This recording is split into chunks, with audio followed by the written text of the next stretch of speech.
It's 9:10 na. With all of the reels. Kung curious ka, mas curious ako kasi hindi ko din talaga alam kung ilang oras ako nagtatrabaho sa isang linggo. That's why I created this Unfiltered Work Week in a Life Social Media Manager para malaman natin kung ilang oras ba talaga ang ginugugol ko sa isang linggo with multiple clients. Side note, please bring a paper and pen and ilista nyo kung ilang oras ako nagtatrabaho sa isang araw and i-compute natin, tingnan natin kung parehas tayo ng computation. Ready ka na ba?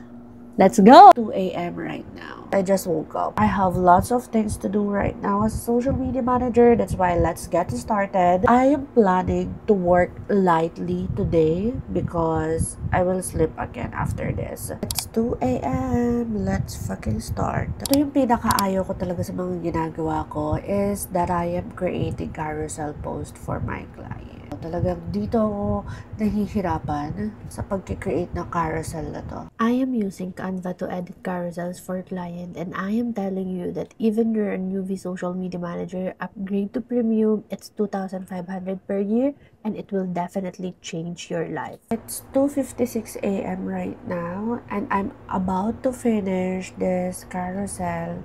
It's in my last carousel as of the moment. And nasa CTA na ako, guys. And after this, ako ay tutulog na.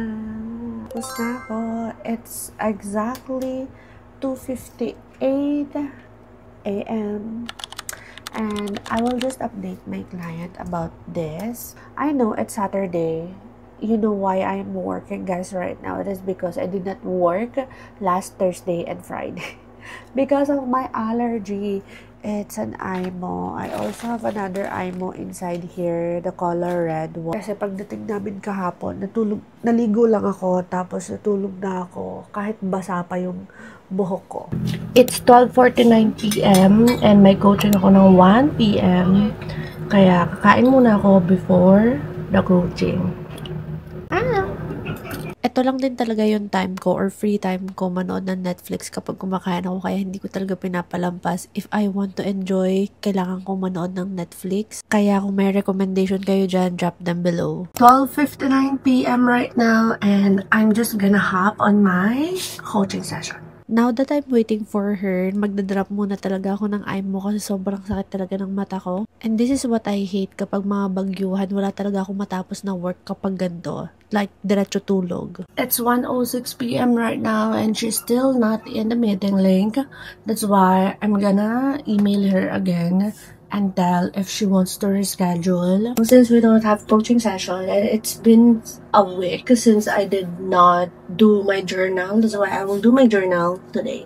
I am telling you, hindi talaga ako palusulat na person. So, since I started this journaling, since 2024, I started to love writing everything. My thoughts, my feelings, everything that I feel. Galit man ako, grateful man ako, sinusulat ko yan dyan. Kaya, I dare you to do it as well. And yes, part pa dito ng day one. And I am doing or running my own business as a clothing business. Ako yung model, ako yung nag-intindi na lahat. That's why here, I am showing you everything that I am doing in a day. So that you know how I manage my time with everything as a business owner, as a creator, as a social media manager. And if you guys are curious, here's my business account. Feel free to follow it. It's 2:52 p.m. and I'm getting ready to film my YouTube content for you guys. 4 p.m. already and I just finished filming my first YouTube content that will be posted on July 29. It's 7:59 p.m. right now and I am planning to create content ideas for one client.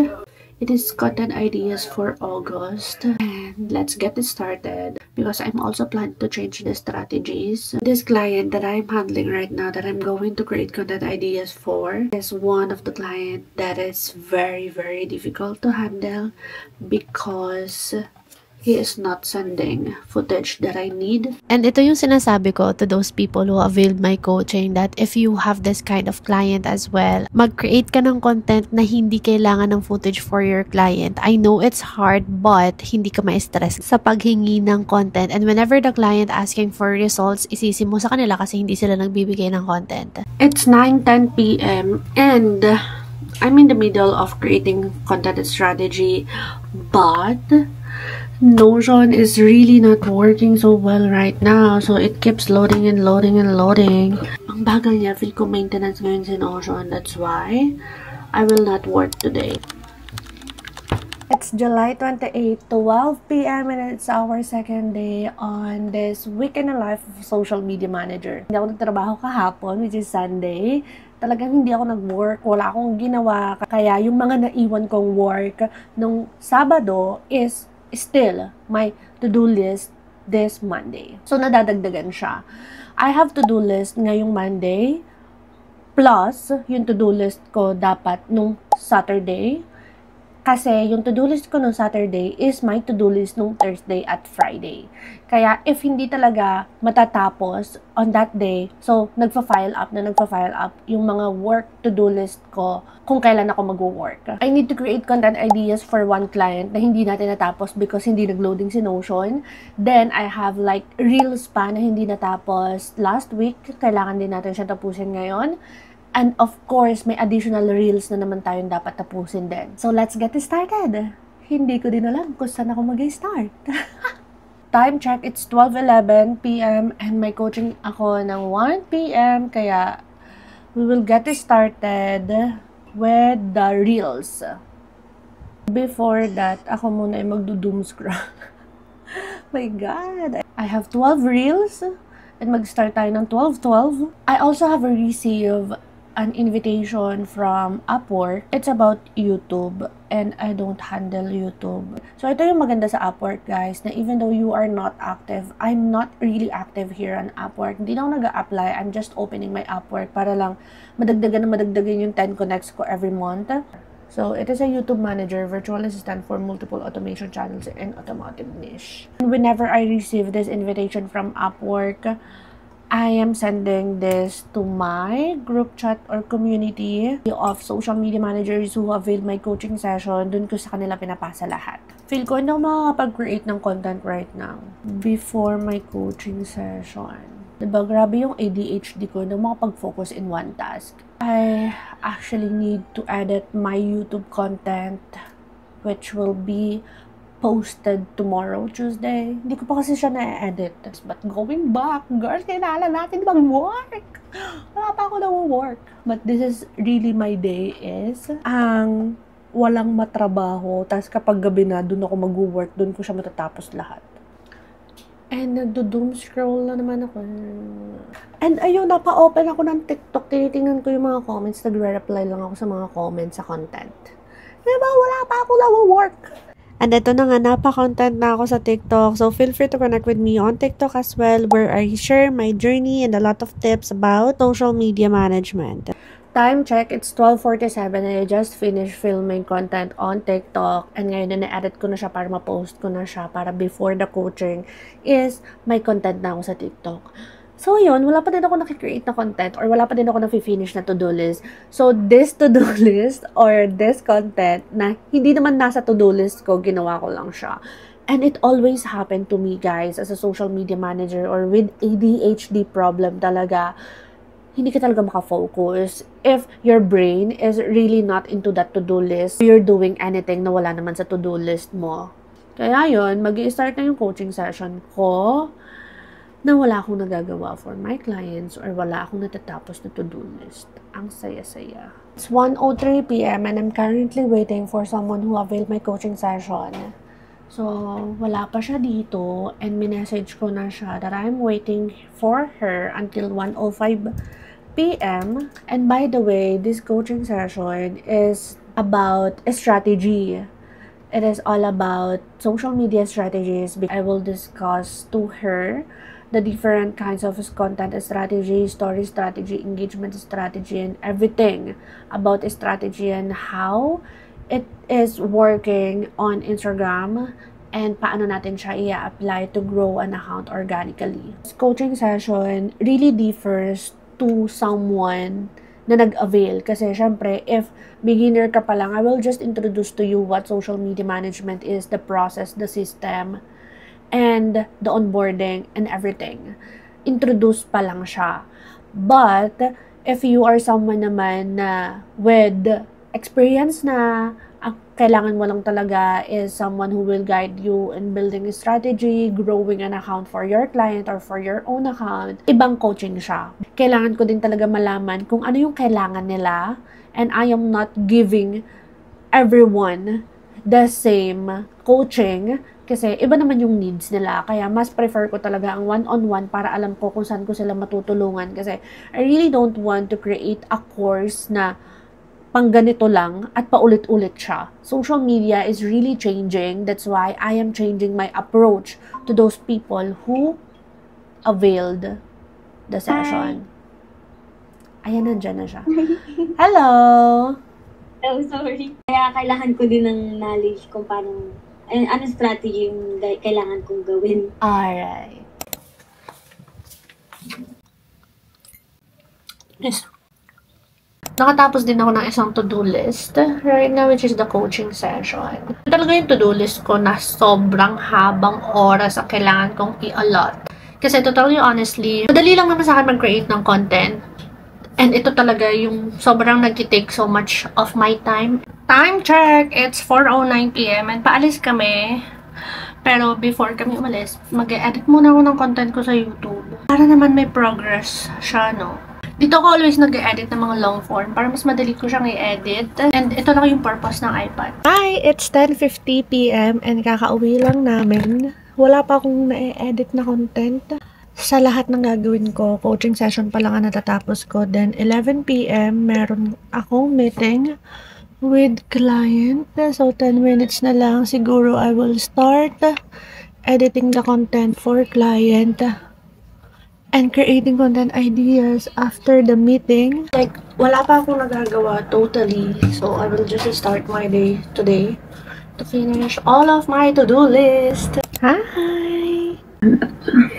It's 12:13 AM and kakatapos lang ng meeting namin. And ngayon pa lang ako mag-edit ng reels. So, let's get started. Kasi alas 12 na ng madaling araw. Ngayon lang ako magta-time kung ilang reels ang may edit ko sa isang oras. At tingnan natin kung matatapos ko ba ito lahat. And kung mapapansin nyo, I am only using my phone to edit reels because I'm really comfortable using it. Since I started my journey as a social media manager using cellphone, get a client using cellphone, doing social media management using cellphone. Kaya kahit ano man ang ipagamit nyo sa akin, cellphone is really the only one that I need to edit content for clients. I don't know, but I'm really in the zone editing content tuwing gabi talaga, or really working tuwing gabi. I just don't know why my brain is not working every morning. Time check, it's 1:30 AM and I am done with all of the reels. And ito na lang yung to-do list ko. With all of the reels, so I just need to edit all of the reel covers. I actually just started one reel cover. Ayan. And ito pa yung mga i-create ko. One carousel. And ito yung to-do list ko ng Thursday and ng Friday na hindi ko pa siya nagagawa. Time check. It's 2:23 AM and I am just done with the reel covers. Yung content strategy and content ideas, hindi ko na siya actually magagawa. Siguro tomorrow na lang. Time check. It's 3:39 AM and I am done with everything. Day 3 of a week in a life as a social media manager and it's 12:17 PM right now. Ha! Oh! May dumating akong parcel. I have to-do list na i-edit ko yung YouTube ko kasi I'm going to upload today din, 8 PM. Hindi ko pa talaga siya na-start, konti pa lang. And then, client editing ulit. Tapos, ideas, itutuloy ko yun. Kasi hindi ko siya natapos din. So far, yun lang naman. I have client meeting mamayang alas 9, pero I don't know if I will attend. Because hindi ko pa nako-confirm na available ako mamayang 9 PM. Basta na lang silang nag-set ng schedule without confirming that I am available. And I don't like that. So I have an option to not attend or to decline the invitation. Pero before I do work, I will just shoot content for my TikTok. Mag-answer lang ako ng video about Upwork. Ayan o. Kita nyo ba yan? Ang sabi kasi is, na-scam daw siya sa Upwork, even may contract. So, paano ma-avoid yun? And yun yung i-create natin content. Time check, it's 12:43 p.m. and kakatapos ko lang mag-create ng content sa TikTok at mag-post. Pero, paalis kasi kami today, ulit. Later ako magtatrabaho hapon or mamayang gabi. Or, dadalhin ko yung iPad ko para makapag-edit ako. Pero, that's really my priority today on my 3rd day in a week of a life as social media manager is to edit my content for YouTube kasi mamaya na yung posting yun. Pero, hindi ko pa siya na-edit! See you guys later. Reason why I prefer din talaga gamitin yung iPad or even cellphone para kahit saan, kahit kailan makapag-edit ako or makapagtrabaho at matapos ko yung mga work to-do list ko. Kasi let's be honest, hindi talaga kaya magtrabaho gamit ang laptop kapag nandito ka sa sasakyan.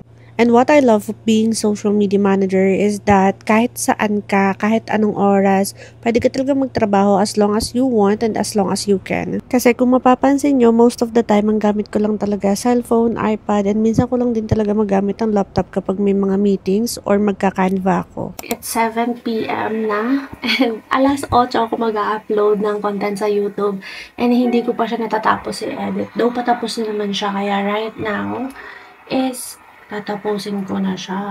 It's been months, or I can say it's almost a year since I've been doing YouTube, and I am enjoying even though it's tiring because I am the one who's doing everything, the content ideas, the content planning, the filming, the editing, the uploading, like everything. Ako talaga nagpa-process lahat. You know what? I am enjoying it because I receive a lot of messages from you guys. Okay, tapos na ako. Ipa-finalize ko na lang siya at maglalagay na lang ako ng mga overlay text and overlay videos.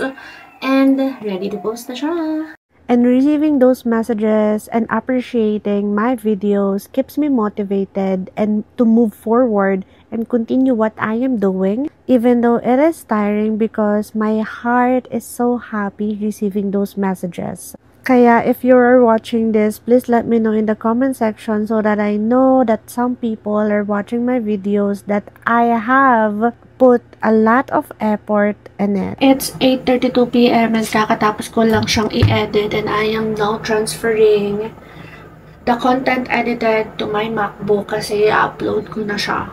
And after this, I am not gonna work pa for clients because I'm going to prepare for tomorrow dahil atin kami nakasal bukas and bukas hindi din ako makakapagtrabaho. Pagpasensyahan nyo na guys, super na late. Sobrang ganda ng YouTube content na to. Because on this YouTube content, this is where I share on how I got clients from Instagram without doing anything. Nag-create lang ako ng content na nagkaroon ako ng client. Nagbigay ako dito ng 5 tips for you guys to apply it because that's what I am also following and ayun talaga yung ginagawa ko. Kaya feel free to apply it kasi super effective niya.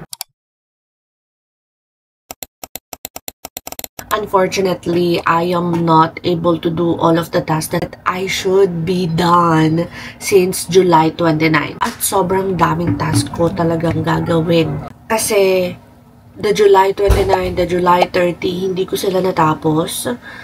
And ngayon, July 31, ang daming task. Kaya we need to get things done quickly and kailangan talaga natin mag-work ngayong day 5 kasi kahapon hindi talaga ako nag-work. And as a social media manager, okay lang naman na hindi ka talaga mag-work. Hindi naman everyday kailangan mo talaga magtrabaho, especially if wala ka naman talagang gagawin sa araw na yon.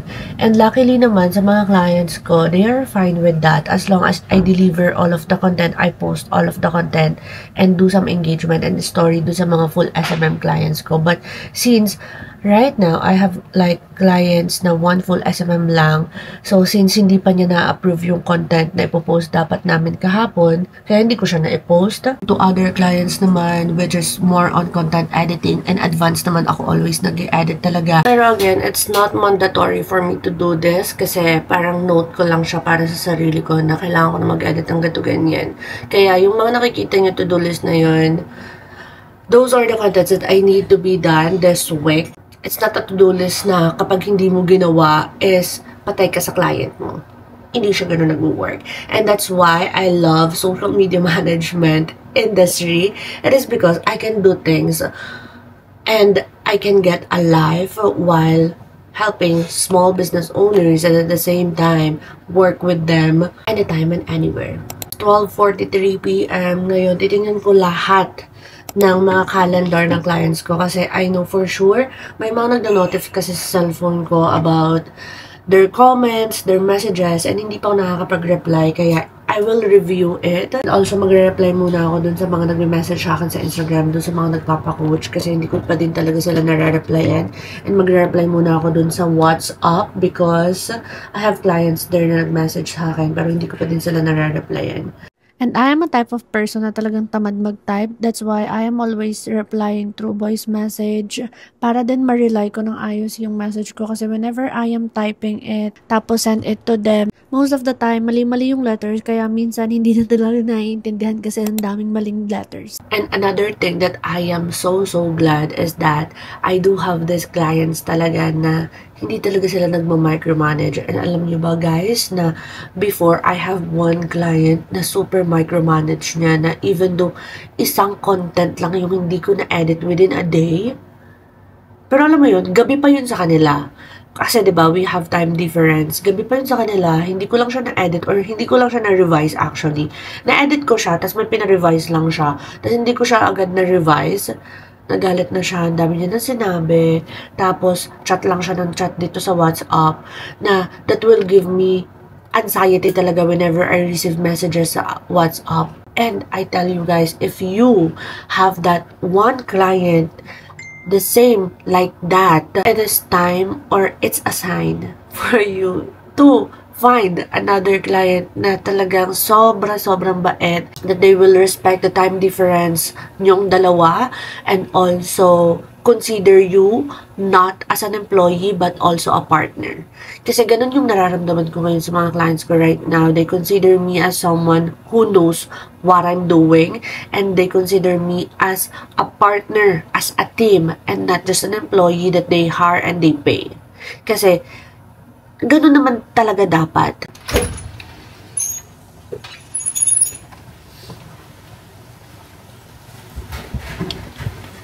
Malakas ng hangin. And ayun, I also want to share to you guys kung ano yung nakikita ko sa bintana ko when I am working. Ganon siya. So, ganon kapag nakabukas ang bintana. And ganito naman kapag hindi. Ayan. So, kita ko sila pero hindi nila ako kita sa loob. Kaya minsan kapag may nagsasalamin dito, nakikita ko yan sila. And super refreshing. I'm in the province. Kaya kung nasa probinsya ka din, let me know below. Hello, kaprobinsya! Kasi gadagising ko talaga. Always kami pumupunta sa dogs. And ngayon lang hindi. Kaya samahan niyo akong pumunta sa dogs. I have 4 dogs. And yung isa siguro mabubuntis. Ayan. That's my mother. Hi! Hi! Hi! Nagdidilig kasi magabok. Ito ang aming tindahan. Bili na kayo sa Baymart. That's my dogs. Magpapaligo sana kami ng dogs. Kasi nakatali dogs.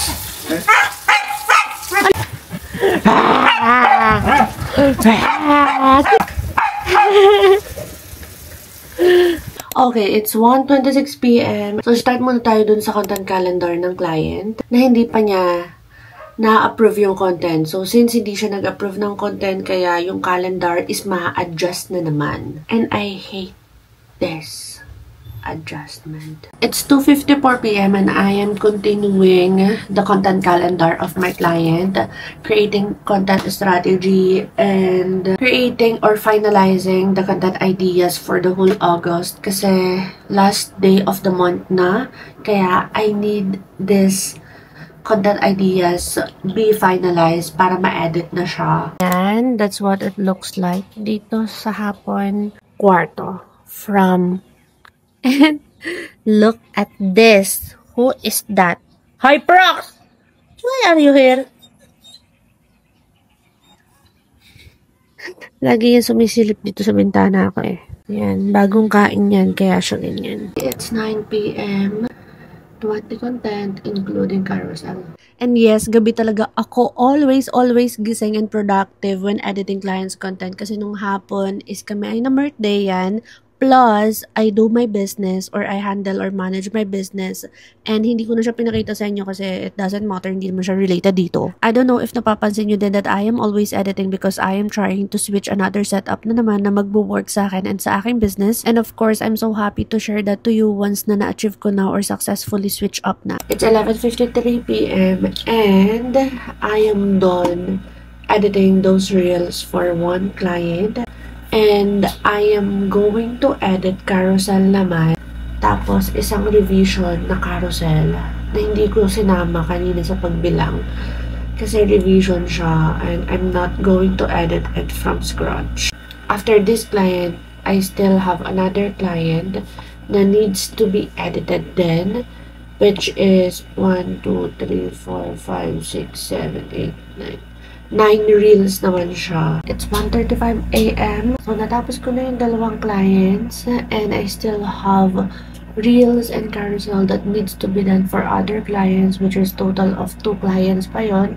Pero since isa lang naman yung gagawin ko ng Friday, which is supposedly today, or yung to-do list ko ngayong Friday. Kaya, I'll just do it later. Welcome to day 6 of a week in a life social media manager. I actually just woke up. It's 12:52 p.m. already.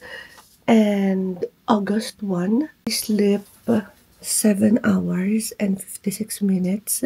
I actually have coaching session at 1 p.m. Siguro kung wala akong coaching session ng 1 p.m., hindi muna ako babangon. Tutulog pa ulit ako. Okay. Ano yun? Sa lahat ng clients mo na 3? Isa lang siya sa e-commerce. It's 2:06 p.m. and I just finished the coaching sessions. Hindi niya na-tinake yung mga other topics kasi she is knowledgeable and may mga client na siya.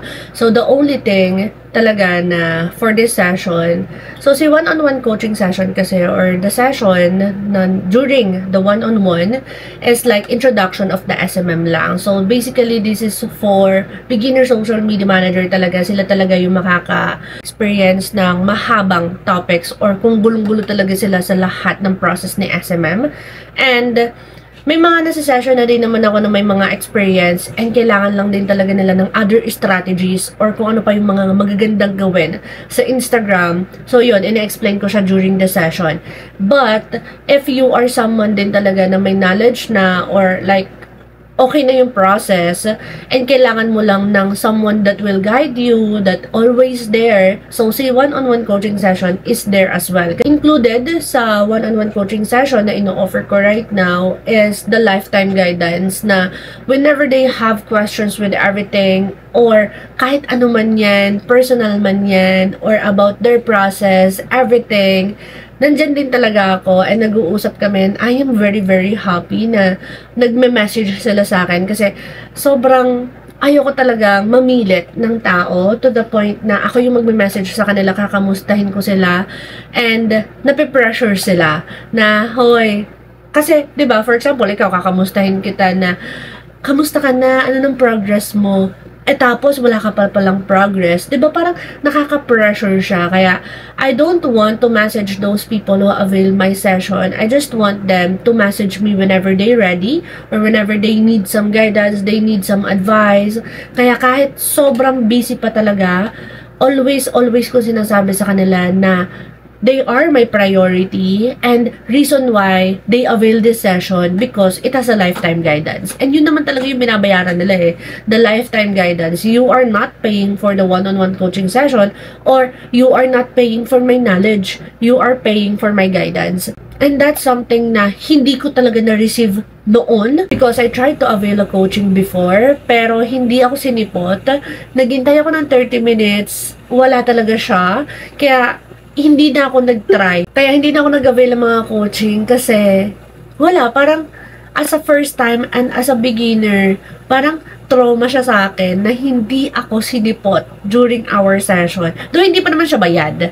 And I am lucky na hindi pa siya bayad. Pero kasi, umasa kasi ako na parang as a beginner na, okay, matututo na ako kasi gustong-gusto ko talaga mag-freelancing, makaka-earn na ako ng money. And then, at the end of the day, hindi ako sinipot, nag-intay ako ng 30 minutes, tapos yun.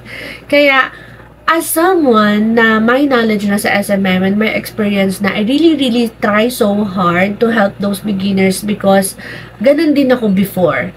And sobrang hirap kapag walang mag-guide sa'yo. Sobrang hirap kapag walang magtuturo sa'yo or hindi mo alam kung tama ba yung ginagawa mo or mali ba yung ginagawa mo. Sobrang hirap kapag nanghuhula kung ano ba yung ginagawa mo. That's why I also created this channel na especially to those people na wala pang budget to avail those coaching. I also have free resources, guys. So, it's unorganized free resources. Step by step, nandun talaga siya. Like the basic information of the SMM, nandun siya lahat. Kaya if you want to learn more about social media management, feel free to get my free resources. I will link it below. And also, dito sa YouTube channel na to, I have lots of playlists that I organize it for you guys. Inorganize ko na siya by playlist, everything. Feel free to just watch all of the playlist. Ayan, nandyan yan silang lahat. Kaya, ano pang iniintay nyo if you don't have budget and if you want to learn social media management or be a freelancer, feel free to watch this playlist over there kasi inorganize ko yan para sa'yo para hindi ka na malito. Kasi alam ko na nakakalito talaga si freelancing, nakakalito talaga si social media management. Kaya, I make it more easier for you to learn it for free. By the way, as you can see, I have another meeting right there ng 2:15 p.m. Ayan, it's 2:12 p.m. na. So, 3 minutes na lang. It's my weekly catch-up for those people who availed my session because I really want to catch up with them weekly. Kasi gusto ko silang kamustahin weekly. But, the point of having this weekly catch-up is kamustahin sila and share some insights or kung may questions sila, nahihiya lang silang sabihin sa akin. So, feel free to join naman dito sa aming weekly catch-up that I am hosting every week for those who avail the session. It's actually not included dun sa mga in-avail nila. I just initiate to add this an inclusion para lang kamustahin ko sila kasi I know naman if you are alone in this journey at talagang nagwo-work from home, sobrang lungkot. Kaya I want to talk to them every week as much as possible. Grabe na to. Sobrang tuwan-tuwa talaga yung puso ko kasi hi, Adrian! Shout out sa'yo. Charis. Alam ko, nanonood ka nito and sobra mo kong napasaya talaga. So, this makes me so happy. Kasi I receive a message na pinapanood niya or nire-rewatch niya yung aking YouTube. So, I receive a message on Instagram. And guys, if you want to message me, please sa Instagram na lang po. Doon po ako mas active at doon po ako mas nakakapag-reply talaga. And I'm really happy to connect with you all. Message niyo ako sa Instagram. Ito ang aking Instagram. I will put it here. Ayan, message niyo ako dyan. And of course, one of my to-do list din talaga today is even though I am not consistent unlike before that every day that I am achieving 10,000 steps is I am doing my treadmill every 3 times a week. At least, especially kapag wala akong ginagawa or konti lang yung to-do list ko, so nagte-treadmill ako. And whenever I am doing treadmill, I am listening to podcast or editing content ng mga clients kasi doable naman siya, especially dito lang naman ako, hindi naman ako mababangga or walang mangyayari sa akin. And sobrang fulfilling niya kasi I am doing 2 things in one go. And alam nyo ba, doing this alone, nag-lose talaga ako ng 10 kilos unlike before na super chubby ko na pala. Hindi ko siya nare-realize na mataba na pala ako. Pero girl, sino ba makaka-realize nun? Kasi ang sarap kumain, diba? Na-realize ko na lang siya kasi nahihirapan na din talaga akong gumalaw. Kaya I decided to walk and lose weight kasi bawal din naman ako magbuhat ng mga mabibigat because I have PCOS kaya kailangan talaga mga cardio lang. It's 4:51 p.m. and I just finished my indoor walk. Finish 53 minutes walking. 53 minutes na yun, I finish editing 6 reels kasi whenever I am walking, I am either editing reels or listening to podcasts. But since right now, I have lots of reels or content that needs to be edited, kaya I need to edit reels. So, nabawasan naman siya. Nakapag-walk pa ako. After ng walking, kain naman.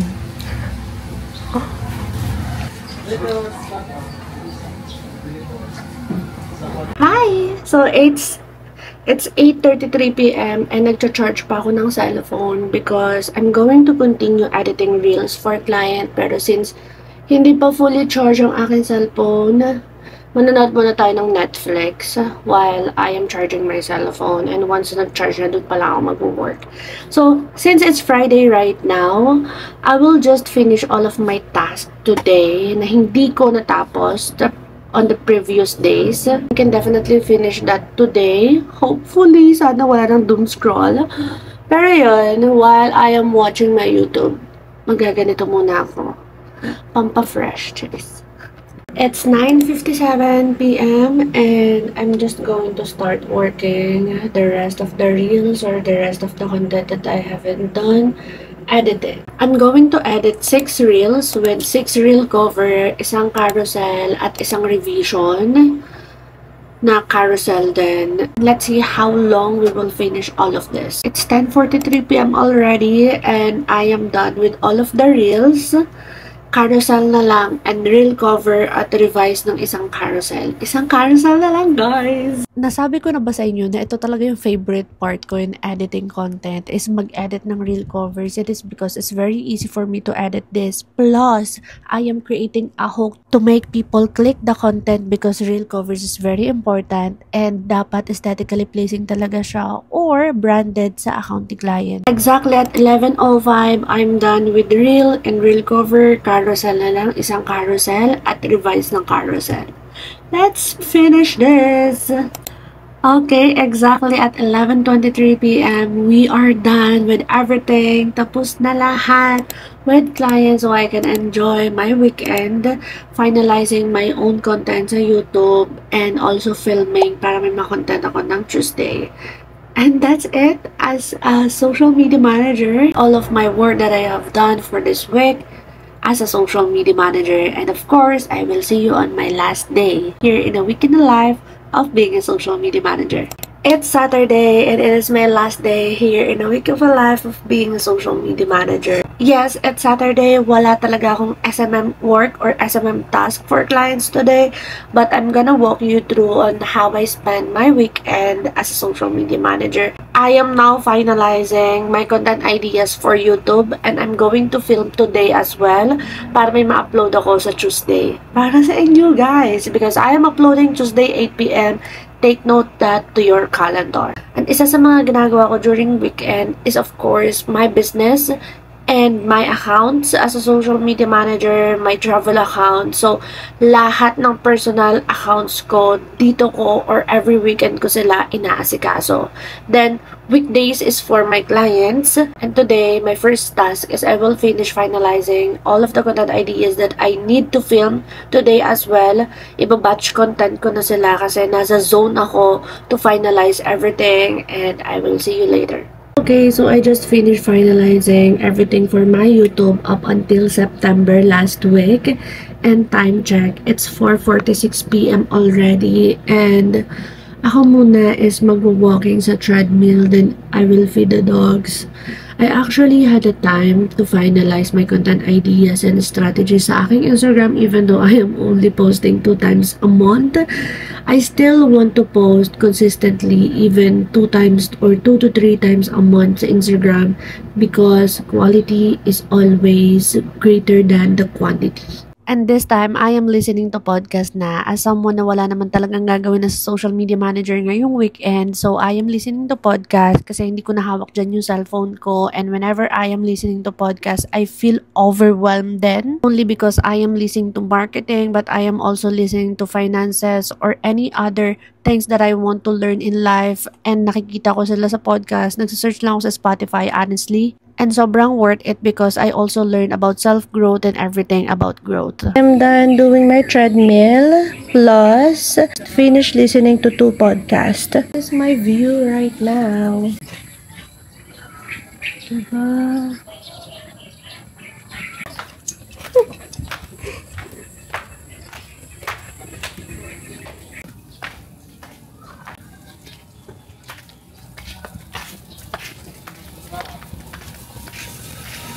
10:36 p.m. right now. And ang ginawa ko lang kaninang hapon is kinumpleto ko lang yung 10,000 steps ko Then, I also edited content for my personal account, the travel account that we have rebranded. So, nag-post ako ng content doon right now.